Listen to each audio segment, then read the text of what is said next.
Presentasi tugas sejarah kelompok 10.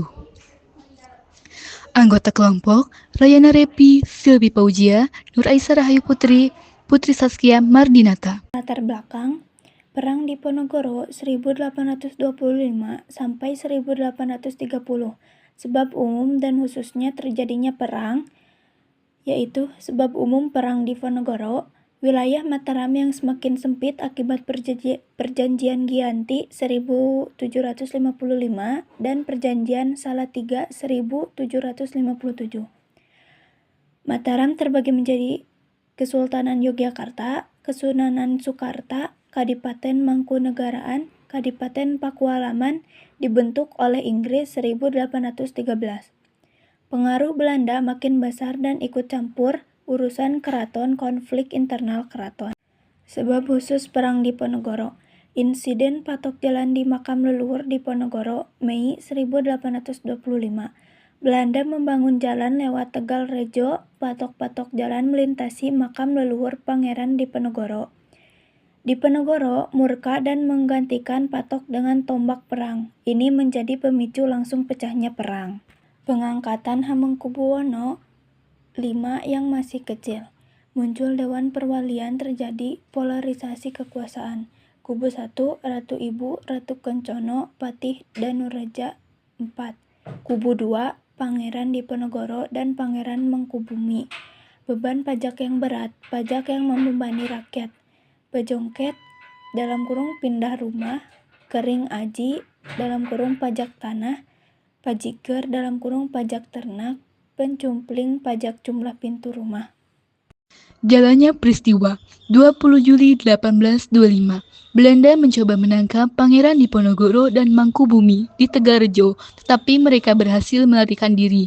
Tahun 1825, Diponegoro mulai perang gelari melawan Belanda dan berhasil menduduki Keraton Yogyakarta dalam waktu 3 minggu. 1827, Belanda mengerahkan 23.000 sedudu untuk melawan Diponegoro dan membangun benteng-benteng strategis Bang Talastel untuk mempersempit Pangeran Diponegoro. 1829, Kiai Mojo Pangeran Mangkubumi dan Ali Basila Santo Parwidojo ditangkap oleh Belanda. 21 September 1829, Belanda menawarkan hadiah 50.000 gulden bagi siapa yang dapat menangkap Diponegoro hidup atau mati. 16 Februari 1830, Diponegoro setuju bertemu dengan utusan Jenderal de Kock untuk membahas gencatan senjata. 28 Maret 1830, Diponegoro ditangkap oleh Belanda setelah Jenderal de Kock menjanjikan perundingan damai. 1830, Diponegoro diasingkan ke beberapa tempat termasuk Manado dan Makassar. 8 Januari 1855, Pangeran Diponegoro wafat Reda Makassar. Pangeran Diponegoro berakhir dengan penangkapan Diponegoro di pengasingannya, menandai akhir dari perlawanan besar-besaran terhadap Belanda di Jawa. Nah, di sini ada dampak negatif dan positif. Dampak negatif dari tanam paksa adalah sistem yang sangat membebankan pada rakyat dan para pekerja. Uang yang dihasilkan dari tanam paksa langsung menjadi milik negara Belanda dan tidak langsung terasa oleh rakyat biasa yang mungkin mendapat upah kecil. Hal ini yang kemudian menjadi perhatian kaum liberal di Belanda. Mereka merasa bahwa apa yang terjadi di Hindia Belanda merupakan satu bentuk penyiksaan bagi rakyat jajahan. Beberapa dari mereka kemudian mengusulkan untuk memberikan pendidikan bagi masyarakat Hindia Belanda. Untuk dampak positifnya, dampak positif tanam paksa bagi penduduk Jawa adalah dikenakannya tanaman-tanaman ekspor yang laku di dunia, karena kebanyakan dari tanaman ekspor tersebut bukan hasil dari Indonesia. Misalnya nih, kopi berasal dari Afrika dan teh yang berasal dari Asia Timur, Cina, Korea, dan Jepang. Walaupun dua tanaman itu sudah ada jauh sebelum tanam paksa, kebijakan ini memberikan alternatif dan pengetahuan bagi para petani lokal untuk membudidayakan bibit dan tanaman ekspor ini dengan iklim dan di tanah Jawa. Tentunya hal ini menjadi dampak positif tanam paksa karena budidaya tanaman ekspor tersebut terus berlangsung. Tokoh-tokohnya: 1. Sultan Hasanuddin tahun 1631 sampai 1670. Tua Sultan Agung Hanyokrokusumo tahun 1593 sampai 1645. Yang ketiga itu Graf Johann van den Bosch tahun 1830 sampai 1834. Pengaruh. Berbagai dampak perang Diponegoro. Perang Diponegoro merupakan perang yang memiliki dampak luas di zamannya. Berikut ini adalah beberapa dampak perang yang terjadi di Diponegoro. 1. Ribuan korban tewas. Perang Diponegoro menelan banyak korban jiwa, diperkirakan sekitar 8.000 pasukan Belanda tewas dalam perang ini. Sementara ratusan ribu warga Jawa juga kehilangan nyawa mereka. Konflik ini menggambarkan tingginya intensitas pertempuran dan keganasan yang terjadi.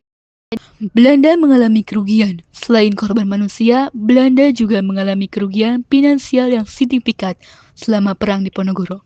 Mereka mengeluarkan sekitar 20 juta gulden untuk membiayai operasi militer mereka. Kerugian ini terjadi hanya terbatas pada aspek finansial, tetapi juga melibatkan sumber daya manusia dan logistik. 3. Penguasaan mutlak Belanda atas tanah Jawa.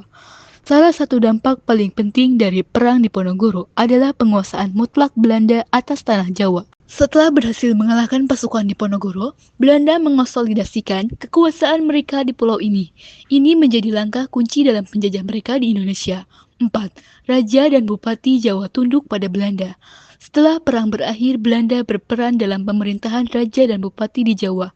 Hal ini memastikan bahwa pemerintah lokal di bawah kendali Belanda memperkuat kontrol kolonial mereka di pulau ini. 5. Pangeran Diponegoro ditangkap. Pangeran Diponegoro memimpin perlawanan yang gigih, akhirnya ditangkap oleh Belanda tahun 1830.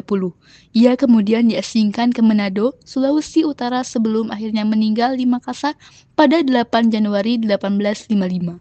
Penangkapan Pangeran Diponegoro menandai akhir perang dari perang yang berlangsung selama 5 tahun ini. Pangeran Diponegoro adalah sebuah babak penting dalam sejarah perjuangan Indonesia melawan penjajah. Berbagai dampak perang Diponegoro yang berkepanjangan terhadap masyarakat, politik, dan ekonomi Indonesia. Menjadi peristiwa ini menjadi hal yang penting untuk dipelajari. Nah, di sini ada manfaat. Manfaat dari kejadian perang di Jawa, perang Diponegoro. Untuk yang pertama adalah mengutamakan ketakwaan. Untuk yang kedua adalah pantang menyerah dan mendahulukan kepentingan umum. Untuk yang ketiga adalah menanam nilai-nilai perjuangan seperti kejujuran, kepedulian, semangat kebangsaan, dan keimanan. Untuk yang terakhir adalah menumbuhkan semangat nasionalisme dan persatuan masyarakat.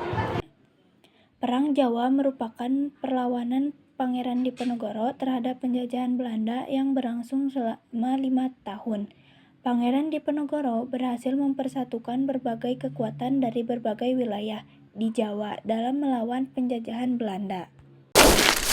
Saatnya sudah acuh tadi.